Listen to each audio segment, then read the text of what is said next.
Dear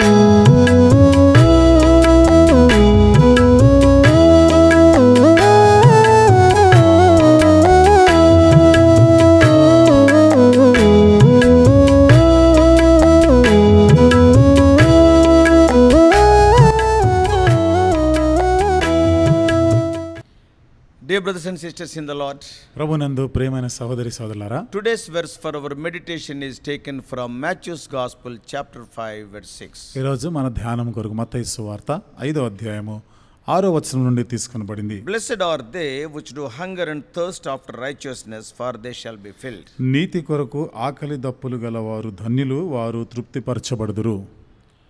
Have you ever been really thirsty? నీ జీవితంలో ఎప్పుడైనా నిజంగానూ దప్పిగానే ఉన్నావా? I remember during hot summer days in hot countries where the temperature is nearly 40 degrees Celsius like that. చూడండి, చాలా ఉష్ణోగ్రత తీవ్రంగా ఉన్న దేశాలు, అంటే 40 డిగ్రీలు అంత వేడి వాతావరణం ఉన్నటువంటి ఆ విషయాలను గుర్తు చేసుకుంటే we understand what really thirst is. అసలు నిజంగా దప్పిక అనేది ఏమిటిదో, దాహం అనేది ఏమిటిదో మనకు అర్థమవుతుంది. In countries like that, you need to drink a liter of water a day just to stay alive. కాబట్టి అలాంటి దేశాల్లో నువ్వు బ్రతికి ఉండడానికి కనీసం రోజుకి 1 బాటిల్ నీళ్ళైనా కానీ తప్పక తాగాలి. People can survive for weeks without food. ప్రజలు భోజనం లేకుండా, ఆహారం లేకుండా కొన్ని వారాలు బ్రతకగలరు. But they cannot survive so long without water. కానీ నీళ్లు లేనిదే ఎక్కువ కాలం బ్రతకలేరు. In desert countries where a well or an oasis is a lifesaver, people really know what it means to be thirsty. ఎడారి ప్రాంతాల్లో ఒకవేళ ఏదైనా బావి కానీ దప్పిక తీర్చేటువంటి ఏదైనా సదుపాయం ఉందంటే నిజంగా ప్రజలు దప్పిక తీర్చుకోగలరు. They can understand what really thirst means. అసలు in నిజంగా desert areas. ఎడారి ప్రాంతాల్లో దాహము దప్పిక అనేది ఏమిటిదో అక్కడ నిజంగా వాళ్ళకి అర్థమవుతుంది. It was in a country like that, under the heat of the sun, that Jesus taught his disciples. చూడండి, యేసు ప్రభు వారు శిష్యులతో కూడా తన సేవ ఆరంభించినటువంటి ఆ ప్రాంతాలు అలాంటి దేశాల్లో ఒకటి. And he is telling, ఆయన చెప్తున్నాడు, blessed are those who hunger and thirst after righteousness, for they will be satisfied. నీతి కొరకు ఆకలి దప్పులు గలవారు ధన్యులు, వారు తృప్తిపరచబడతారు. Television brings us pictures of droughts and famines around the world. టెలివిజన్లో ప్రపంచం అంతటా ఉన్నటువంటి కరువు, కాటకాలు, ఎడారి ప్రాంతాల గురించిన ఆ దృశ్యాలు, చిత్రాలను It చూపిస్తా is ఉంటారు. hard to believe that people who are hungry and thirsty could ever be blessed.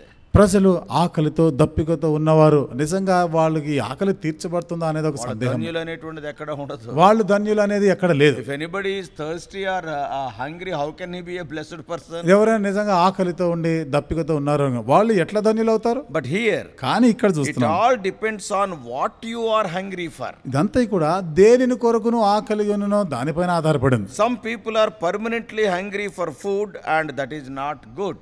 కొంతమంది ఎప్పుడు కూడా మరి ఆహారం కొరకు అటువంటి ఆకలితోనే ఉంటారు, అది మంచిది కాదు. Others are hungry for power. ఇతరులేమో అధికారం కొరకు Some are hungry for success. కొంతమంది విజయం సాధించడానికి కొరకు అటువంటి ఆకలి ఉంటుంది. Some are hungry for promotion. కొంతమందికి ప్రమోషన్లు, పదోన్నతుల కొరకైన ఆకలి ఉంటుంది. If it is extreme, all those kinds of hunger are obviously bad. కాబట్టి ఈ రకమైనటువంటి ఆకలి గాని ఉందనుకోండి, ఇది మంచిది కాదు. Some people are hungry for love, are hungry for affection, and that is also sad. కొంతమంది చూడండి ప్రేమ, మక్కువ కొరకు ఆకలిగా ఉంటారు, అది విచారకరమైనదే.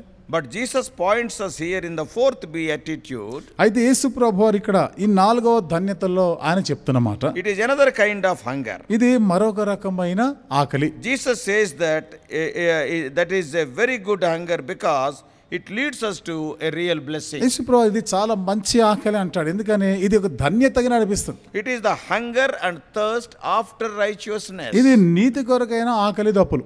In relation to God's kingdom, hunger and thirst can be good things. దేవుని రాజ్యానికి సంబంధించి ఆకలి దప్పుగా కలిగి ఉంటే అది చాలా మంచి విషయం. Especially when we are hungry and thirsty for righteousness. ప్రత్యేకించి మనము నీతి కొరకు ఆకలి దప్పుతో ఉన్నప్పుడు. Righteousness means a number of things in the Bible.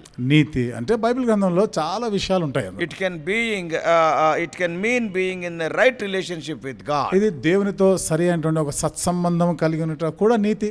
That aspect of righteousness is God's free gift to us through Jesus Christ. కాబట్టి ఈ నీతి అనే విషయంలో యేసుక్రీస్తు ప్రభు ద్వారా మనకు అనుగ్రహించబడిన ఉచితమైనటువంటి వరం. Yeah, we can share in the benefits of his saving death and his resurrection to eternal life. కాబట్టి ఆయన యొక్క మరణ, భూస్థాపన పునరుత్థానం ద్వారా నిత్య జీవాన్ని మనకి ఇచ్చే దాంట్లో ఉన్నటువంటి We ప్రయోజనం. can enjoy those benefits. ఆ యొక్క ప్రయోజనాలన్నీ కూడా మనము కూడా అనుభవించగలం. So blessed are those who hunger and thirst to be in a right relationship with God. కాబట్టి నీతి కొరకైనటువంటి ఆకలి దప్పులు అంటే దేవునితో సరి అయినటువంటి సంబంధము కలిగి ఉన్న వారు ధన్యులు అని Jesus is teaching here. యేసు ప్రభువు ఇక్కడ మనకు It is బోధిస్తున్నాడు. good to long to be in the state where our sin is no longer separating us from God. ఎక్కడైతే ఇంకను మన పాపము దేవుని నుండి ఎన్నటికీ మన దూరపరచలేనటువంటి ఆ స్థితిలో ఆ రాజ్యంలో ఉండడం మంచిది. It is good to want a relationship with God. దేవునితో కూడా సంబంధం కలిగి ఉండడం ఇది చాలా It మంచిది. is good to have an appetite for the things of God, to desire to know God more and more. దైవికమైన విషయాల్లో దేవుని గురించి ఇంకా ఎక్కువగా మనం తెలుసుకోవాలన్నటువంటి ఆ ఆకలి కలిగి ఉండడం అనేది మంచిది. But the righteousness can also mean living the kind of life that pleases God. అయితే నీతి అనగా దేవుని సంతోష పెట్టేటువంటి జీవితం జీవించటం కూడా అదే నీతి. Yeah, so Jesus is also saying, యేసు ప్రభు వారు కూడా చెప్తున్నారు, blessed are those who are hungry and thirsty to live the kind of life God requires. దేవుడు కోరినటువంటి ఆ జీవితం జీవించాలనే దాని కొరకు ఆకలి దప్పులు గలవారు ధన్యులు. Now we are going a step further. ఇప్పుడు ఒక మెట్టు ఇంకా ముందుకు వెళ్తున్నాం. First thing what we have seen, మొదటిది ఏమని చెప్పుకున్నాం? righteousness means having right relationship with God. నీతి అంటే దేవునితో సత్సంబంధాన్ని కలిగి ఉండటం. Secondly, రెండవది righteousness means living a life which is pleasing to God. దేవుణ్ణి సంతోష పెట్టే జీవితం జీవించుట అది కూడా నీతి. It is good to want to be holy పరిశుద్ధంగా ఉండాలని కోరుకోవడం అది మంచిది. and to try to live a pure and holy life obeying God's commands. పవిత్రమైన పరిశుద్ధమైన జీవితం దేవుని యొక్క ఆజ్ఞలకు లోబడుతూ ఆ జీవితం జీవించడం It is a good thing అది to run మంచిది. away from sin. పాపము నుండి పారిపోవటం అది మంచిది. You are have an appetite for a relationship with God, దేవునితో సహవాసం సంబంధం కొరకైనటువంటి ఆకలి an కలిగి ఉండటం, appetite for a holy living. They are all good things. పరిశుద్ధమైన జీవితం జీవించుట ఇవన్నీ కూడా మంచి విషయాలు. But do we really have those appetites? అయితే నిజంగా ఈ విధమైన ఆకలి మనకుందా? You can get some idea of how important something is to our lives if we think about how many different words represent the same idea. చూడండి, మనము ఏ విషయం గురించి అయితే ఆలోచన చేస్తున్నాం దానికి సంబంధించి చాలా విషయాలు కూడా అదే విషయం గురించి చెప్తున్నప్పుడు అది తెలుసుకుంటాం మంచిది కదా. And they are useful for us, they are important. ఇవి మనకి ఎంతో ఉపయోగకరము ప్రాముఖ్యమైన. Take the idea of hunger for example. ఉదాహరణకి ఆకలి గురించినటువంటి ఈ ఆలోచన చూడండి. People can be hungry. ప్రజలు ఆకలిగా ఉండగలరు. They can be anything from a bit peckish to be starving, ravenous, famished. That is, some people are having little hunger, some people are having more hunger, some people want to eat everything what they see. కొంతమంది కొంచెమే ఆకలి, కొంతమంది చాలా ఎక్కువ ఆకలి, కొంతమందికి ఏమో చాలా తినేయాలి అనేటువంటి ఆకలి. Sometimes you could nibble a small crumb and you will be satisfied. At other times you could eat a horse also. కొన్నిసార్లు నువ్వు కొంచెం ఇంత ముక్క దొరికినా తిన్నా గానీ నీకు ఆకలి తీరినట్టు ఉంటుంది. కొన్నిసార్లు అయితే చాలా ఎక్కువ మోతాదులో కూడా నువ్వు We can be తినేస్తుంటావు. wasting away, fading away, fainting with hunger. కాబట్టి మనం ఆకలితో కూడా ఎంతో కురింగిపోయి నిరుత్సాహపడే స్థితిలో కూడా వస్తాం. Not only hunger. ఆకలి మాత్రమే What కాదు, about thirst? దాహం మాట ఏమిటి? You can be anything from dry to parched to dehydrated. Sometimes you will be dry, sometimes totally dehydrated. కొన్నిసార్లు చూడండి ఎండిపోయినట్టు ఉంటుంది, నీ శరీరంలో నీరంతా కూడా అయిపోయినటువంటి పరిస్థితి ఉంటుంది. Just how big is your appetite for the personal relationship with God? కాబట్టి దేవునితో వ్యక్తిగతమైన సంబంధానికి సంబంధించి ఎంతవరకు దాహంగా ఉన్నావు? How much do you long for the gift of righteousness God promises? దేవుడు వాగ్దానం చేస్తున్న నీతి అనే ఈ వరం కొరకు ఎంతగానో అపేక్షిస్తున్నావు? And how much do you desire to live the kind of life that pleases God? దేవుని సంతోషపెట్టే జీవితం జీవించాలనేది ఎంతవరకు నువ్వు అపేక్షిస్తున్నావు? Are you starving for that? మరి దాని కొరకైనటువంటి తృష్ణ ప్రయాస ఉందా Or నీకు? just a bit peckish light?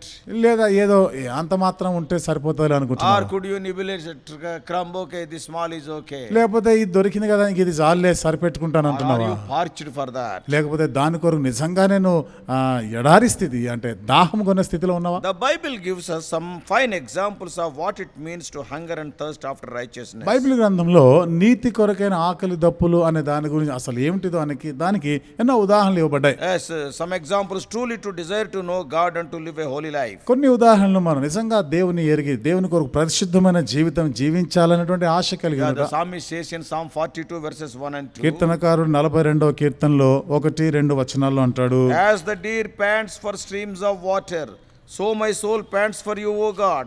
My soul thirsts for God, for the living God. When can I go and meet with God? దుప్పి నీటి వాగుల కొరకు ఆశపడినట్లు దేవా నీ కొరకు నా ప్రాణం ఆశపడుచున్నది. నా ప్రాణము దేవుని కొరకు తృష్ణగొనుచున్నది, జీవము గల దేవుని కొరకు తృష్ణగొనుచున్నది. దేవుని సన్నిధికి నేను ఎప్పుడు వచ్చేదను, ఆయన సన్నిధిని నేను ఎప్పుడు కనబడదను. What a thirst it is. చూడండి ఎంతటి దాహం ఇది. So we have an idea of what panting with thirst is all about. కాబట్టి ఇక్కడ దుప్పి నీటి వాగుల కొరకు ఆశపడుట అనేది ఏమిటిదో ఇక్కడ మనకు అర్థమైంది. Are we that thirsty for God? ఆ రకమైనటువంటి ఆ దప్పిక అంటే దేవుని కొరకు ఉందా? Psalm 63 63వ కీర్తనలో is a wonderful psalm speaking about this matter.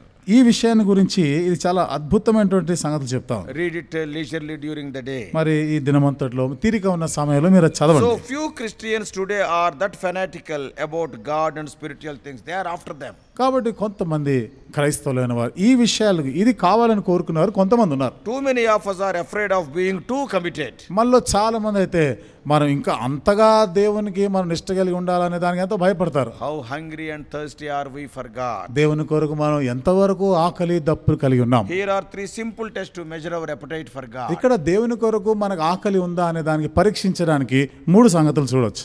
One is a prayer test. ఒకటి ప్రార్థన పరీక్ష. Is prayer a joy or a burden? ప్రార్థన అనేది అది సంతోషాన్ని కలిగించేదా నీకు భారంగా ఉంటుందా? Is praying something we are always sad to stop doing because we have to run out of time?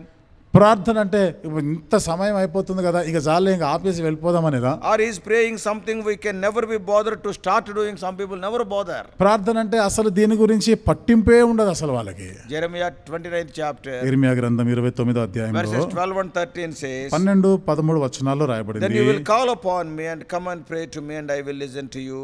You will seek me and find me when you seek me with all your heart. మీరు నాకు మొరపెట్టుదురేని, మీరు నాకు ప్రార్థన చేయుచు వత్తురేని, నేను మీ మనవి ఆలకింతును. మీరు నన్ను వెదకిన ఎడల, పూర్ణ మనసుతో నన్ను గురించి విచారణ చేయనెడల మీరు నన్ను కనుగొందురు.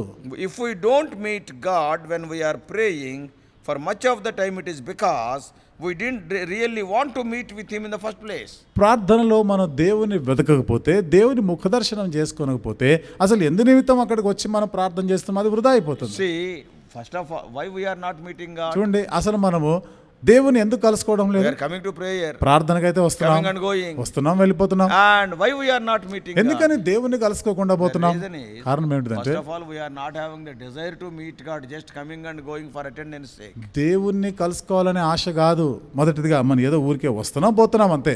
Secondly, రెండోది after prayer test is the Bible study test. ప్రార్థన పరీక్ష అయిన తర్వాత బైబిల్ పఠనం యొక్క పరీక్ష. When we turn the passage of the Bible we are going to read at Bible study or in our daily Bible reading notes, Bible పఠనంలో కానీ అనుదినం మన బైబిల్ ధ్యాన మౌన ధ్యాన సమయాల్లో ఒక భాగాన్ని మనం చదివినప్పుడు sometimes what happens, కొన్నిసార్లు ఏమవుతుందో తెలుసా? I have seen many times. నేను చాలా సార్లు గమనించాను. The moment when we start reading a chapter, first of all we see how long is the chapter. చూడండి ఈ ఒక అధ్యాయం చదవడం ఆరంభించగానే ముందు ఏం చూసుకుంటామంటే ఎంత పొడవుగా ఉందా ఈ అధ్యాయం.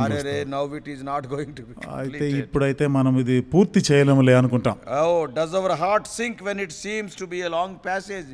Is our heart is agreeing for that? ఇంత పొడవాటి అధ్యాయం అయినప్పటికీ కూడా అది చదవడానికి దానికి అనుగుణంగా మన జీవితం మార్చుకోవడానికి ఇష్టపడుతున్నామా? Many places. చాలా ప్రాంతాల్లో 50 verses are there in the chapter. ఆ అధ్యాయంలో 50 వచనాలు ఉన్నాయి అనుకోండి. The moment when they open the Bible, first of all they will see the how many verses are there. Bible తెరవగానే అసలు ఈ అధ్యాయంలో ఎన్ని వచనాలు ఉన్నాయా మొదట చూస్తాం. And immediately what we will say? తర్వాత వెంటనే ఏమంటాం? Oh, today we will read 15 verses.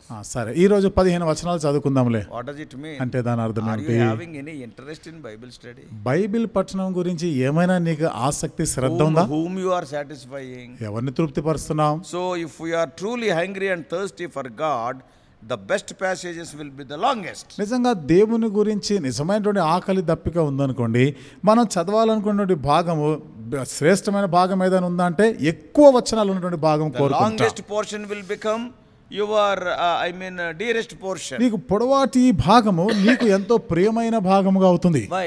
ఎందుకు? The Lord wants to talk to you more and more. ఎందుకంటే దేవుడు నీతో ఇంకా అధికంగా He wants to మాట్లాడాలనుకుంటున్నాడు. talk to you for more time. నీతో ఇంకా ఎక్కువ సార్లు Oh, the మాట్లాడాలనుకుంటున్నాడు. moment when you see the longer portion, కాబట్టి ఇలాంటి discouragement means just you are coming for attendance sake. పొడవాటి భాగాన్ని చూడగానే నువ్వు నిరుత్సాహపడుతున్నావు అంటే దాని అర్థం ఏమిటిది? ఏదో ఊరికే రావాలి కదా అన్నట్టు వచ్చినట్టే ఉంటుంది. Like that prayer meeting. అట్లాగే ప్రార్థన కూడిక కూడా So జరుగుతుంది. are we having hunger and thirst for God? కాబట్టి అసలు దేవుని కొరకు మనకి ఏమైనా ఆకలి దప్పిక ఉందా? So first of all prayer test, second is Bible study కాబట్టి test. మొదటి పరీక్ష ప్రార్థనకైన పరీక్ష, రెండవది బైబిల్ పఠనం యొక్క The పరీక్ష, third one is the church test. మూడవది సంఘం యొక్క పరీక్ష. Do we look forward to coming to church because we know we will meet God there? చూడండి, సంఘానికి వస్తున్నప్పుడు ఇక్కడికి వచ్చినప్పుడు నేను దేవుని కలుసుకుంటాననే ఆ దృక్పథంతో వస్తున్నావా? Are you having that desire? ఆ ఆశ అనేది నీకుందా? Yeah, or would we rather stay away? Or we be away from it? లేకపోతే దీనికి దూరంగా ఉంటున్నావా? Staying away from church services because we have so many other things to do.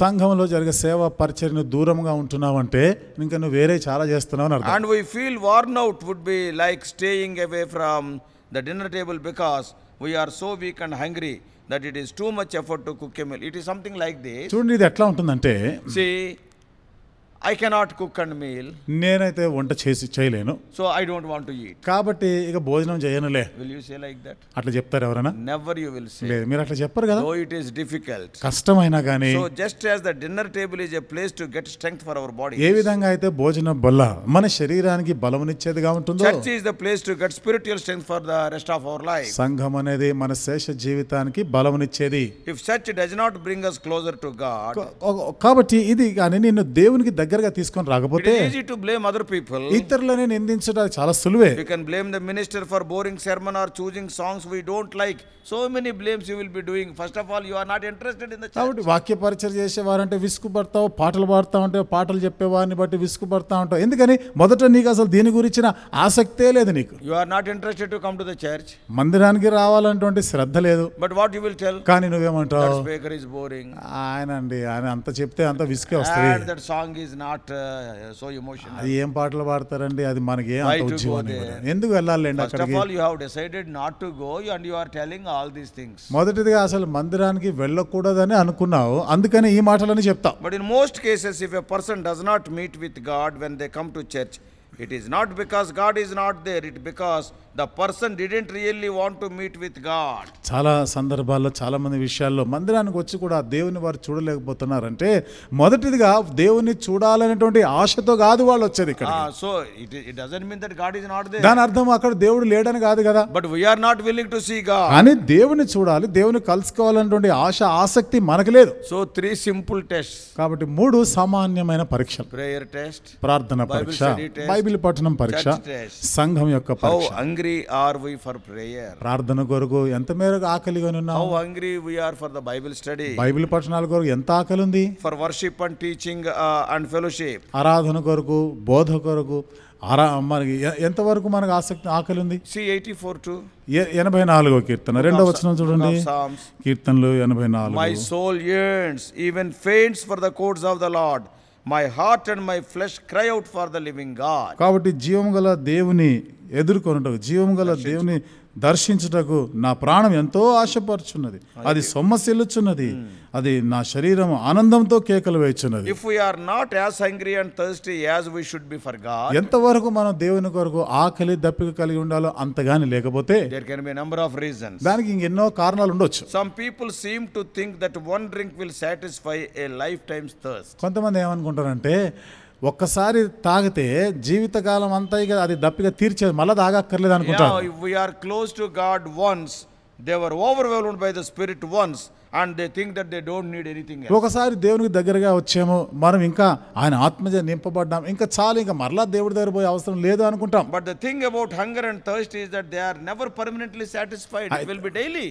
అయితే ఆకలి దప్పిక మాటకు వస్తే ఇది ప్రతిరోజు కూడా మనం తృప్తిపరచబడుతూనే ఉండాలి. ఒకసారి తిని తాగితే సరిపోదు. We always get hungry again and again. మనము మరలా ఆకలి కొంటూనే ఉంటాం. We always thirsty again. మనం ఎల్లప్పుడు కూడా మరలా దప్పిగా కొంటూనే To ఉంటాం. have been passionate about God once is great. కాబట్టి దేవుని కొరకు ఒకసారి మనం ఆసక్తి చూపించడం అది మంచిదే, గొప్పదే. To have an appetite for spiritual things once is wonderful. ఆత్మ సంబంధ విషయాల కొరకు ఒకసారి మనము మరి ఆకలి కొనుట, దప్పిక కలిగి ఉంటాం, మంచిదే. But we should not rest after one time experience. అయితే ఈ ఒకసారి అనుభవంతోనే మనం చాలించకూడదు. Past experiences of blessing should only prompt us to come back time and again for more and more of God. కాబట్టి గత ఆశీర్వాదాలు మనం పొందిన ఈ ఆశీర్వాదాలన్నీ కూడా మరలా రాబో దినాల్లో మరింత ఎక్కువగా ఆయన చెంతగా రావాలనే దానికి నడిపించాలి. Jesus is the bread of life. యేసు ప్రభువు వారు జీవాహారమై He ఉన్నాడు. can satisfy our needs. ఆయన మన అక్కర్లని తీర్చగలడు. In John 6:35 Jesus declared, యోహాను సువార్త 6వ అధ్యాయం 35వ వచనంలో ప్రభువు చెప్పినారు, I am the bread of life. He who comes to me will never go hungry, and he who believes in me will never be thirsty. జీవాహారము నేనే, నా యొద్దకు వచ్చేవాడు ఎన్నడూను ఆకలిగొనడు, నా యొద్దకు వచ్చేవాడు ఎన్నడూను దప్పికగొనడు. Jesus promises the living water of the Holy Spirit. యేసు ప్రభువారు పరిశుద్ధాత్మ గురించిన జీవ జలములు ఇస్తానని వాగ్దానం And he చేసినాడు. will bless us and he will refresh us. ఆయన మనల్ని ఆశీర్వదిస్తాడు, నూతన పరుస్తాడు. In John 4:13 and 14, యోహాను సువార్త 4వ అధ్యాయము 13, 14 వచనాల్లో Jesus answered, everyone who drinks this water will be thirsty again, but whoever drinks the water I give him will never thirst. Indeed, the water I give him will become in him a spring of water welling up to eternal life. అందుకు యేసు, ఈ నీళ్లు త్రాగు ప్రతివాడును మరలా దప్పిగొనును, నేనిచ్చు నీళ్లు త్రాగువాడు ఎప్పుడునూ దప్పిగొనడు, నేను వానికిచ్చు నీళ్లు నిత్య జీవమునకై వానిలో ఊరెడి నీటి బుగ్గగా ఉండునని ఆమెతో చెప్పాను. We can read such words in John 7:37 to 39. ఇలాంటి వచనాలు యోహాను సువార్త 7వ అధ్యాయం 37 నుండి 39 వచనాల్లో కూడా చదవచ్చు. Perhaps the reason that many people are not as hungry and thirsty for righteousness that they are easily satisfied with a substitute. బహుశా ప్రజలు నీతి కొరకైనటువంటి ఆకలి దప్పులు ఏ విధంగా ఉండాలో అట్లా లేకుండా ఏదో దానికి బదులుగా అవి వాటితో వీటితో వారు తృప్తి పొందుతూ There are ఉంటారు. so many substitutes to offer today. కాబట్టి ఈ రోజు దానికి బదులుగా మనకి ఇచ్చేవి ఇంకా చాలా ఉన్నాయి. Money, డబ్బు, career, job, చూడండి ఉద్యోగము, possessions, మనకు ఉన్నటువంటి ఆ పదవులు, and possessions, మనకు ఉన్నటువంటి ఆస్తిపాస్తులు కానీ, and relationships. సంబంధాలు, Oh, for some people drinking and drugs also. కొంతమందికి అయితే మత్తు పదార్థాలు సేవించడం కూడా. So many substitutes that people hunger for instead of hungering for the bread of life. చూడండి, జీవాహారం కొరకు ఆకలి కొనేదానికి బదులుగా ప్రజలు ఇంకా వేటి కొరకు ఆకలితో Oh, so ఉంటున్నారు. many things people thirst for instead of thirsting for the waters of life. జీవ జలము కొరకు దప్పిక కలిగి ఉండేదానికి బదులుగా ప్రజలు అనేక ఇతరమైనటువంటి విషయాలలో వారు దప్పిక కొని ఉన్నారు. If you read the newspapers today, ఈ రోజు మీరు వార్తాపత్రికల్లో you may చదివితే have heard about the tragedy of thousands of babies who died in the third world because their mothers were feeding them on Coca-Cola and other drinks instead of milk. చూడండి, మనం ఈ దినాల్లో మనం చూస్తూ ఉన్నాము, తల్లులైనటువంటి వారు పాలు పట్టించేదానికి బదులుగా కోకోకోలా లాంటివి ఇలాంటి పానీయాలని వాళ్ళకి పట్టించడం ద్వారా ఎంతమంది చనిపోతా ఉన్న సందర్భాలు చూస్తున్నాం. Dying because the product advertised as the real thing is totally inadequate substitute, is not the real thing. చూడండి, అది నిజమైనటువంటి వాస్తవమైనది కాదు, వాస్తవమైన దానికి బదులుగా చూపిస్తున్నారు. ఇవన్నీ కూడా ఇవి వాస్తవమైనవి కాదు. That there are so many people dying spiritually because they are turning to substitutes instead of hungering and thirsting for the real thing. ప్రజలు అనేక మంది ఆత్మీయంగా చచ్చిపోయిన స్థితిలో ఉండడానికి కారణము వాస్తవమైనటువంటి వాటి గురించి కాక దానికి బదులుగా మనకి ఏవైతే చూపుతున్నారో వాటిపైన ఆశ చూపుతున్నాం. Dr. Billy Graham wrote that there are at least 4 things that can spoil our appetite for the righteousness of God. Doctor Billy Graham గారు చెప్పిన మాట, దేవుని కొరకైన నీతి కొరకు, దేవుని కొరకు ఆకలి దప్పులు కలిగి ఉండకుండా ఉండేదానికి చెడగొట్టేవి 4 విషయాలు ఉన్నాయి అంటారు. One is sinful pleasure. ఒకటి పాపభూయిష్టమైనటువంటి సుఖభోగాలు. Secondly, self sufficiency. రెండవది ఇక నేను చూసుకుంటాను లేదు నాకు చాలే అనుకుంటా. Secret sin. మూడవది రహస్యమైన పాపములు. Fourthly, neglect of spiritual life. నాలుగవది ఆత్మ సంబంధమైన జీవితం గురించిన నిర్లక్ష్యం. So today many people they are leading complacent lives. కాబట్టి ఈ రోజు చాలా మంది ఇలాంటి విషయాలతో ఈ సర్దుబాటు జీవితంతో ఉంటున్నారు, పైన జీవితమే ఉంటున్నారు. Oh, they are thinking that I have believed it is sufficient for me. నేను ఏదో నమ్ముకున్నాను కదా, ఇది చాలే అనుకుంటున్నాను. I have arrived sufficient distance. కాబట్టి ఇంతవరకు నేను వచ్చాను కదా, ఇంక చాలే అనుకుంటాను. So that's why that is a great danger. కాబట్టి ఇది చాలా గొప్ప ప్రమాదమే. Religious complacency is encountered almost everywhere among Christians in these days. భక్తి విషయాలకు వచ్చినప్పుడు ఈ పైకి భక్తి చూపించేది ప్రతి చోట కూడా ఇది అంతా సాధారణం అయిపోతా ఉంది. In the Bible, బైబిల్ గ్రంథంలో the great saints have had always that thirsting heart. గొప్ప భక్తులు, పరిశుద్ధులు ఎల్లప్పుడూ కూడా ఈ దాహము గలటువంటి హృదయంతో ఉండినారు. Oh, their cry was, వారి యొక్క మొర ఏమిటిదంటే, my soul thirst for God, for the living God. When shall I come and appear before God? నా ప్రాణము దేవుని కొరకు తృష్ణగొనుచున్నది, నేను ఎప్పుడు ఆయన సన్నిధికి పరిగెత్తుకొని వెళ్ళాలా అని ఆశపడుచున్నాను. Longing after God all but consumed them. దేవుని కొరకు నేను ఆశపడుతున్నాను, ఎప్పుడెప్పుడు నేను ఆయన రావాలని ఆశపడుతున్నాను, కానీ అది కావడం లేదు. Oh, that propelled them to go to upward and onward heights. కాబట్టి అది వారికి ముందుకి ఇంకా పైకి వెళ్ళడానికి వారికి అది సహాయపడేది So ఉండాలి. the question today is, కాబట్టి ఈరోజు ప్రశ్న ఏంటంటే, though it is a long message, అవి కొంచెం ఎక్కువ సమయం పట్టినా how hungry and thirsty are we for God? మనం దేవుని కొరకు ఎంతవరకు ఆకలి దప్పిక కలిగి ఉన్నాం? Blessed are those who hunger and thirst to be in right relationship with God. దేవునితో సరి అయిన సంబంధం కలిగి ఉండట అనేటువంటి ఆకలి దప్పిలు గలవారు ధన్యులు. It is good to have an appetite for the relationship with God. దేవునితో సంబంధం సహవాసం కలిగి ఉండాలనే దాని కొరకు ఆకలి కలిగి ఉండట మంచిది. And also to a desire to know more and more of Him. అంతేకాకుండా దేవుని గురించి ఇంకా అధికముగా తెలుసుకోవాలి అనేటువంటి ఆ వాంఛ కలిగి ఉంటాం. Secondly, we have seen, రెండోదిగా కూడా మనం చూసినాం, blessed are those who are hungry and thirsty to live a kind that God requires. మరి దేవుడు కోరిన ఆ జీవితము జీవించాలనేటువంటి ఆకలి దప్పిక కలిగి It ఉంటాం. is good to want to be holy. పరిశుద్ధులుగా ఉండాలని కోరడం మంచిదే. It is also good to try to live a pure and holy life. పవిత్రమైన పరిశుద్ధమైన జీవితము జీవించాలనేటువంటి ఆశ Yeah, మంచిదే. it is good to obey God's commands and running away from sin. దేవుని యొక్క ఆజ్ఞలకు లోబడి పాపము నుండి దూరంగా పారిపోవడం అనేది మంచిదే. So for those people who truly, really, who are hungry and thirsty for God, కాబట్టి ఎవరైతే నిజంగా దేవుని కొరకైనటువంటి ఆకలి దప్పిక కలిగి ఉన్నారో, God's wonderful promise is, దేవుని యొక్క అద్భుతమైన వాగ్దానం ఏమిటిదంటే, they will be satisfied. వారు తృప్తి పరచబడుదురు. That is today's meditation. అదే నేటి దినం యొక్క మన Blessed ధ్యానం. are those who hunger and thirst after righteousness, for they will be satisfied. నీతి కొరకు ఆకలి దప్పులు గలవారు ధన్యులు, వారు తృప్తి పరచబడుదురు. May God give us the right kind of hunger and thirst in our lives. దేవుడు మన జీవితాల్లో సరి అయినటువంటి ఆకలి దప్పిక అనుగ్రహించునుగాక. Let us pray. ప్రార్థన చేసుకుందాం.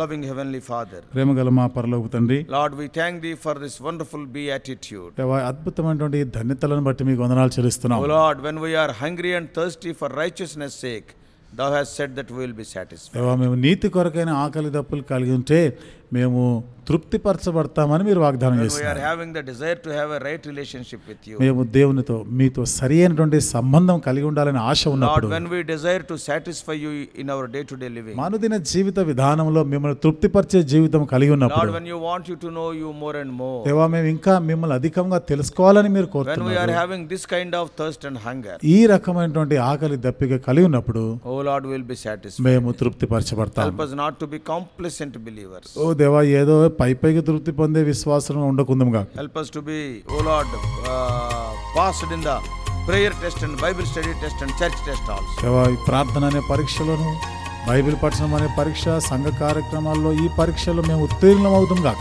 Lead us throughout our lifetime. మా జీవిత కాలం అంతా కూడా మమ్మల్ని నడిపించండి. We do pray in the mighty name of our Lord and Savior Jesus Christ. మా ప్రభువును రక్షకుడైన యేసుక్రీస్తు వారి శక్తిగల నామములో ప్రార్థించి వేడుకుంటున్నాం తండ్రి.